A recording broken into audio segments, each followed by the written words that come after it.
Hello and welcome to the channel. Today we are taking my Quest 2 for a drive and talk in some PC VR gaming, sim racing of course, and I thought I'd give you some impressions of what it's like to use as a VR headset for sim racing. I have reviewed other headsets for VR racing games, guys. There are links in the description to other related content which you might find useful. I've owned this Quest 2 for many months, and I really enjoy it as just a headset for VR gaming. I've only recently started using it for PC VR gaming, as I have other dedicated VR headsets for that. PC VR headsets, I have an Index and I have a Pimax, and I've also owned other headsets in my time, also reviewed for sim racing. So again, check the description, guys. But yeah, so I decided to give this a go since I own it, and I do have a plan to review this headset for VR sim racing at some point. Don't know when, but I thought I'd give you some impressions. So, I have a decent amount of experience using VR. I got into VR gaming right from the beginning, so what's 5-6 years now, since the launch of the first gen sort of headsets, the HTC Vive and the Oculus CV1. And I just enjoy VR gaming in general, and of course combining it with sim racing, it's a no-brainer. It is a very good experience. Being in the car, it is something quite special. And as far as I can tell you guys, my impressions of using this headset for PC gaming and VR gaming on my PC, it's very favourable. It's doing a very good job. The picture is smooth. There is if there's any latency, I cannot perceive it, because I do realise that the way this headset works as a wired headset to your PC, of course, is different. It's running over USB rather than from the graphics card to this from the display port. We're just using a single cable, which is both powering, adding some, giving us some power, and also giving us the image from the PC. And that's obviously quite a big deal that they can do all this over one thin cable, and it's doing it very well. I have not experienced any dropouts, or I'm not getting any stutter or anything like that. It just feels like I'm using a regular wired PC VR headset, and it is quite an impressive feat considering the Quest. This is not its primary purpose. It's a standalone headset. You play Quest games on it, and plug it into your PC is very much a secondary feature. But I have to say, it doesn't feel like a secondary feature. It feels like it is made, for this purpose as well. And yeah, I am actually mightily impressed how well it works. I guess a couple of things you might want to know, which is worth knowing, is if you are going to, wiring it up to your PC, you really want to run it over a USB-C port from your PC rather than USB 3.0. And that's not to do with the bandwidth, because it makes no difference. I've tested USB 3 cables, and I'm using a USB-C cable right now. I'm using the official link cable, although you don't need that, as I've actually demonstrated in another video testing cables for PC VR gaming. Again, link in the description. Check it out, guys. There's some interesting stuff about this. But the reason why you want to run it over a USB-C port from your PC is to do with the power output from the socket, which can run up to 15 watts. USB 3.0 is under 5 watts. In fact, you're going to get under 4 watts of power output from your socket from your PC. And that is a problem for long play times, because when you plug it into your PC, it's still using the battery from the headset. And what the issue with that is it's going to drain down. So although you're going to get an extended amount of playtime, so for instance, say if you have a fully charged battery in your Quest 2, plug it into your PC, some PC VR gaming, instead of getting the normal about 2 hours of gameplay using the standalone, Quest 2, when you have it plugged into your PC, you're going to get about an extra hour. So from a fully charged battery, you can expect to get 3 hours of gameplay. if you run it over, and that's USB 3.0, right? So if you run it over a USB-C socket from your PC, which can output a higher wattage, you can play, and it will also charge the battery at the same time, so it will maintain the charge on the battery. You don't have that that kind of limitation of it having a limited amount of kind of game time with the headset. So yeah, that's the reason why you want to actually put the time in, get a USB-C cable, and if you don't have a USB-C port on your PC, a lot of PCs still don't have them, it's still fairly new, is to get yourself a PCI add-on card, that adds that facility. Plug it into one of your PCI Express slots, and there you go. You're up and you can get up and running with this, and it'll be a no compromise setup for PC VR gaming. So that's kind of my advice, guys. Yeah, the Quest 2, it's got on, it looks good, it's sharp. There is effectively no screen door. If you look for it really hard, you can kind of see it, but it's very, very vague. So screen door on this headset is almost invisible.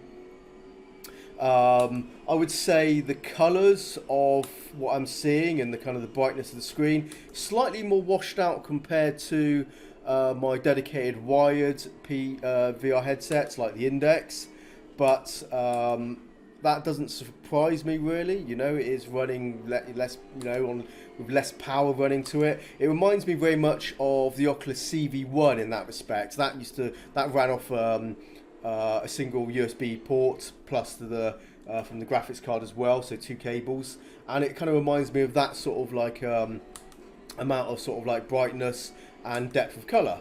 And there's certainly nothing wrong with it. It still looks good to me. But yeah, it is different. But obviously, every VR headset, is different in its own way with the, with the different panels used. And they've done a good job here. I have to say, it doesn't feel like it's a compromise, which you might imagine it would be. But I can happily, run this headset and play VR PC gaming, and feel like it's a, a genuine headset which is designed for that purpose, which is a good thing. Kind of surprising really, isn't it really, guys? I mean, yeah, if you want like the best of the best, then sure, a wired PC headset, like going for the Index or Pimax, anything like that, any other wired PC headset, standard one, probably is going to be a little bit better.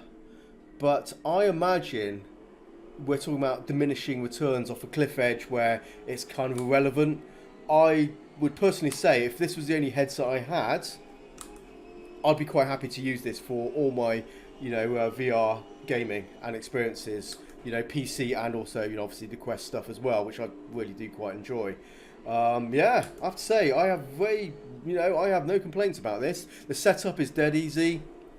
It is, you run the Oculus software, it's kind of plug and play, it works with Steam games. This is a Steam game. I'm running Autumn Blister 2 right now as I go off the track. Let's restart that. And yeah, I've had no issues whatsoever. It's running really well. Well, let's just show you this actually. I don't know if you can see, if we move the steering wheel and the rapidly turn it, and you can just see my real steering wheel on the virtual one. I mean, can you tell? Is there any latency? Is there any lag? I can't tell if there is. If there is, and I believe the way it works, the way the image is compressed and sent over the data cable, there is a little bit more latency compared to dedicated VR headsets, PC VR headsets. But I have to say, I can't tell a difference. And I have tested a bunch of different games as well, and I can't tell. Everything is running as smoothly and as well as I would expect from any VR headset I've used. So that's obviously positive stuff there, guys. Yeah, I will make a review at some point, and we'll go into more detail, go over the specs and everything else, because clearly I'm being a bit sort of vague on everything here, guys. This is just really giving you an idea of what it's like, and it's good. It's really, really good. I'm kind of surprised how well it does work over USB, considering. but it just shows you it is possible. I do wonder if, yeah, maybe we are running a reduced bit rate compared to a say my index, but I can't say that is really affecting the quality of the image. Maybe it looks a bit better on the index. If it is, it's hard to tell because obviously we've got different panels, which are going to make the image look different anyway, just like different monitors make the game look different on screen, just from that kind of, that alone. So yeah, I have to say, I'm not seeing any problems with sharpness or detail. It's running smoothly. It looks good. Yeah, I'm pretty happy with it. But yeah, I guess maybe there's something a little bit, the picture looks a little better on the index. Maybe there's some sort of compression there, which is making the image not look quite as good. But I have to say, I'm finding that difficult to kind of give you a real kind of a difference, which I can say I can see something which makes a massive difference. I don't think there is. The way maybe I could compare it is, say if you have like a photo, take a photo on a digital camera, and it's going to be a massive, big raw image, like huge, 100 megabytes, and you run it through, you compress it using a JPEG compression, and it loses a little bit of the quality, but it still looks good.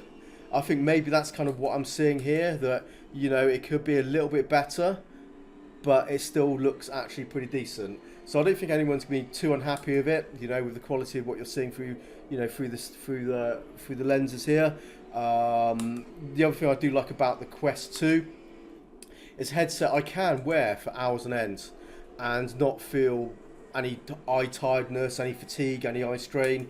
And often I do. Sometimes I play some VR gaming on this headset for many hours, and I don't have any issues whatsoever. So it's a very comfortable headset on my eyes. The sweet spot is good. Edge to edge sharpness is really good, except when you get to like the very edge. But I have to say it's good. And yeah, it's just a good, strong VR headset. Very comfortable. Swap out the head strap, of course, to something better. There is no EMI issues. I thought I'd mention that, using a Fanatec wheelbase. I even take a glove off and just to prove that. So we don't have the same problem like with the Steam VR headsets with my CSL DD. I have a problem there. Can't put that glove back on, so I'll just be like Michael Jackson. And yeah, it's a good, solid headset. Easy to set up. Works with your PC VR games. Works with the Quest games, which are awesome. Really nice hand controllers, good tracking, good hand tracking. It's really hard to fault this headset considering how good value it is for the money. And the only thing you do need to invest in, as I said, you need to kind of change the head strap to something better than the stock one. And when you do run a cable to this headset, because it is plugged into, which is obviously on the other side here, it is a USB-C socket. It's obviously quite a fragile socket, just like any USB socket, and you're hanging a long cable off it. So you do need to be careful about that and make sure that cable is very well secured to the side of your headset, to make sure there is no stress on that socket, because I imagine, these things are getting bust. I can imagine that people are breaking the cables or breaking the socket, rendering, their breaking their Quest 2s in the process, and that probably is a thing. So as long as you make sure that cable is well secured, you'll be okay. And that's the only kind of thing you do need to be, take care of, is ensure that is nicely set tight on this headset, and then you should be fine. But that's the only thing you need to worry about, guys. Headset, and also the interface. Actually, change the facial interface from the stock one, because that's pretty horrible foam on there. And I know they come with a silicone cover these days as well. It's just a horrible, sweat-making kind of thing. Change interface, facial interface, something better, and the head strap, and then you'll be absolutely golden. And it's the most comfortable headset you will ever wear. It's a kind of compact unit. It doesn't feel heavy on my head, and it's very well balanced. So yeah, it's a very, very nice headset in that respect as well. Okay, guys, that's all I have to tell you. I'm going to end it now because, yeah, that's all I had to say. Just a few notes, a few impressions of what it's like to use. I'm not sure if I mentioned, this is Autumn Ballista 2, and one of the best games to run in VR, really, for VR sim racing, in my opinion. In fact, it's not even my opinion, it's the truth of the matter. But anyway, I'm just kind of rambling on now, so I'm going to end it now. Hope you found this useful. Do drop comments below the video. If you have a Quest 2, you're using it for VR sim racing, drop your feedback as well. If you like it, you dislike it, are you having problems? Let me know in the comments. Share that information. It's always good for other people to, to know as well how other people are experiencing this headset. My early impressions of using it as a PC VR headset has been very encouraging. I'm very happy with it. More testing to come. I need to do some more, try some different sim titles as well. And eventually I will bring out a proper review and give you my verdict. But so far, so good. I have nothing really bad to say about it. But we'll see after a bit of time, when I've used it a bit longer, if there's any kind of flaws I can find in it. But if there is, it's pretty minor stuff. I'm happy with it, guys. Anyway, well, thanks for watching. I'll see you in the next one. Take care, happy simming, and bye-bye.